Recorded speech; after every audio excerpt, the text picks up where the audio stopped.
Hello welcome to my channel. ఇవాల్టి ప్రసాదం రవ పాయసాన్ని అస్సలు గట్టి పడకుండా పర్ఫెక్ట్ గా టేస్టీగా ఎలా చేసుకోవాలో చూపిస్తాను. ముందు ఒక టేబుల్ స్పూన్ నెయ్యిని యాడ్ చేసుకుని కొన్ని జీడిపప్పుల్ని ఎండు ద్రాక్షని యాడ్ చేసుకుని ఎర్రగా ఫ్రై చేసుకుని పక్కన పెట్టుకోండి. అదే నెయ్యిలోకి అరకప్పు బొంబాయి రవ్వని యాడ్ చేసుకుని ఎర్రగా ఫ్రై చేసుకోండి. ఇలా కలర్ వచ్చాక అరకప్పు రవ్వకి 8 కప్పుల పాలని యాడ్ చేసుకోండి. వాటర్ లేకుండా మొత్తం పాలతోనే చేస్తే రుచి చాలా బాగుంటుంది. 5 నిమిషాలు లో ఫ్లేమ్ లో రవ్వని మెత్తగా ఉడికించుకోండి. ఇలా సాఫ్ట్ గా అయ్యాక అరకప్పు రవ్వకి 3/4 కప్పు పంచదారని కొంచెం కుంకుమ పువ్వుని యాడ్ చేసుకుని 5 నిమిషాలు లో ఫ్లేమ్ లో కుక్ చేసుకోండి. ఇలా పలచగానే ఉండాలి, అప్పుడే బాగుంటుంది. ఇప్పుడు స్టవ్ ఆఫ్ చేసుకుని అర టీ స్పూన్ యాలకుల పొడిని, ఫ్రై చేసుకున్న జీడిపప్పుల్ని, ఎండు ద్రాక్షని యాడ్ చేసుకుని ఒకసారి కలుపుకుంటే ఎంతో రుచిగా ఉండే రవ పాయసం రెడీ అయినట్టే.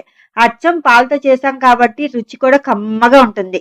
మీకు ఎలాంటి ప్రసాదాలు కావాలో కామెంట్స్ లో చెప్పండి, అవి కూడా వీడియో చేస్తాను. Thank you for watching.